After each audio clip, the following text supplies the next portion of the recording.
On the evening of July 3, 1940, the most famous warship on the planet, the mighty HMS Hood, locked her massive 15-inch guns onto a fleet of battleships trapped in a North African harbor.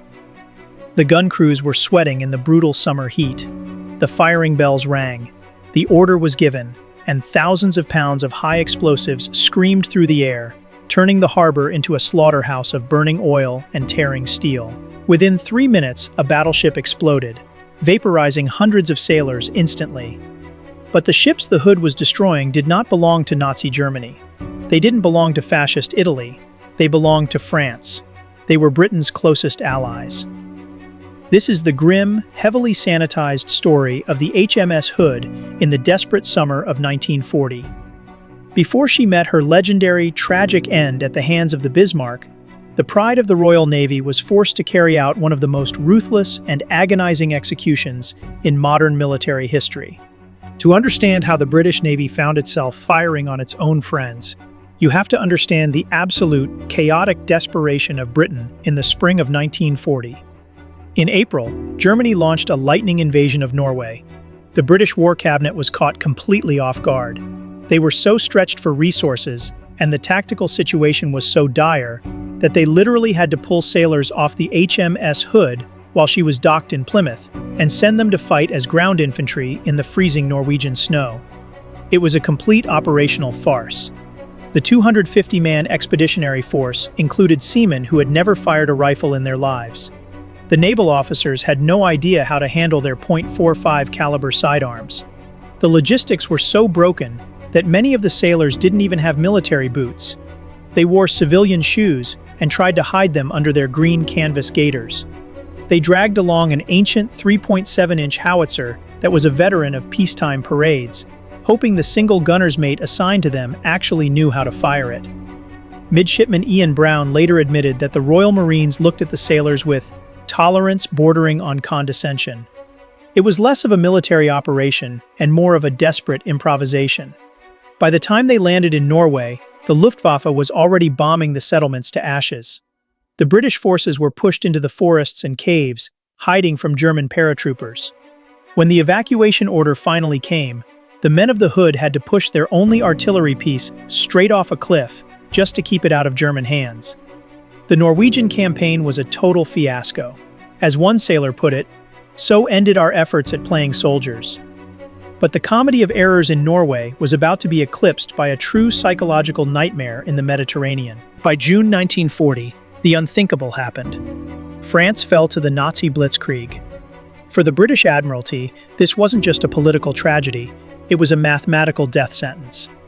Under the terms of the Franco-German armistice, the massive, highly advanced French Navy was to be disarmed under Axis supervision. Prime Minister Winston Churchill knew that if Adolf Hitler seized the French fleet, the Royal Navy would be mathematically outnumbered, and the island of Britain would be starved into submission.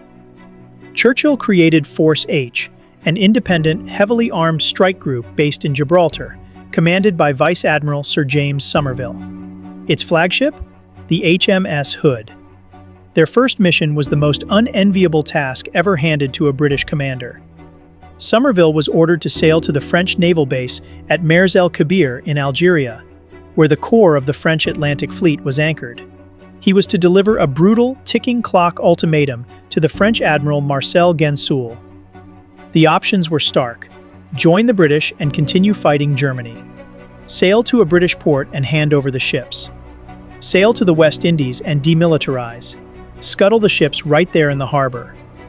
If the French refused all four, Somerville was ordered to use the HMS Hood to annihilate them. The standoff on July 3, 1940, was psychological torture.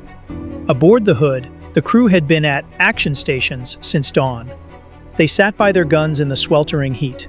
There was no canteen, no break, just the agonizing tension of waiting for an ally to decide if they were going to become an enemy. The ship's chaplain wandered the decks, handing out cigarettes to terrified teenagers who were trying to process the execution they were about to perform. For hours, negotiators argued, but Admiral Gensoul, constrained by national pride and impossible orders from his own high command, refused to surrender his fleet. At 17:30, the ultimatum expired. Somerville had no choice. Boy signalman Ted Briggs hoisted the flag for instant action. Just before 1800, the firing bells rang. The concussion of the Hood's 8 15-inch guns, screaming in unison, violently shook the massive battlecruiser. The eardrums of the crew felt like they had been slammed between two manhole covers. In the harbor, it was a sudden, inescapable apocalypse. The French fleet was trapped against the breakwater. Within 3 minutes, the French battleship Bretagne took a direct hit to her magazines and completely blew up, taking nearly 1,000 men with her.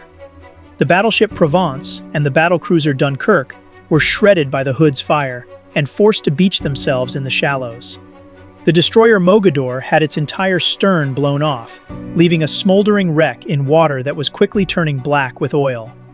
At 1804, just 9 minutes after the first shot was fired, Somerville ordered a ceasefire. The harbor was obscured by a thick, suffocating pall of smoke. While the gunners up top were delivering destruction, the reality for the men trapped below decks was pure, blind terror. The French coastal batteries and the surviving French ships began returning fire. For the first time in their lives, the crew of the Hood experienced the blood-curdling, high-pitched whine of 1-ton armor-piercing shells flying straight at them. Able seaman Len Williams was battened down under armored hatches 3 decks below in a damage control party. He couldn't see the battle. He could only listen as the massive shells passed overhead like express trains. It was not a pleasant experience to be fired on, particularly when it is known that the projectiles coming your way weighed almost a ton. I, and most everyone else, was scared stiff. We just had to wait for a shell to come through the deck, and if it did not either kill or wound us, we could then proceed to repair the damage. Against all odds, the French battlecruiser Strasbourg managed to navigate the minefields and escape into the open ocean. The Hood pushed her engines to 28 knots to give chase, stripping a turbine in the process, but the French ship vanished into the fading light. When the men of the Hood finally stood down at 2200, they collapsed onto the deck. They were too exhausted to even string up their hammocks.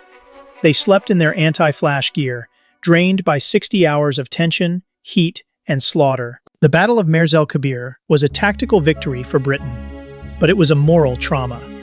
1,297 French sailors were dead, killed by the very men they had been drinking with in port just weeks earlier. Vice Admiral Somerville wrote a secret letter to his wife that exposed the devastating psychological toll of the massacre. We all feel thoroughly dirty and ashamed that the first time we should have been in action was an affair like this. It was the biggest political blunder of modern times, and I imagine will rouse the world against us. Aboard the Hood, the crew felt the exact same way. They had survived their first major surface engagement with only minor splinter damage and a few wounded men. But the victory felt entirely hollow. They had just carried out the execution of an ally trapped in a cage. The pain was amplified days later when surviving French officers from the Dunkirk mailed back the souvenirs and gifts that the Hood's officers had given them during peacetime. History often remembers the HMS Hood for her glamorous interwar world tours, and for her tragic, instantaneous destruction by the Bismarck just 1 year later. She is universally remembered as the ultimate victim of the naval war. But the men who sailed on her in the summer of 1940 carried a much darker memory to the bottom of the Denmark Strait. Before the Hood became a martyr, the grim mathematics of war forced her to become an executioner.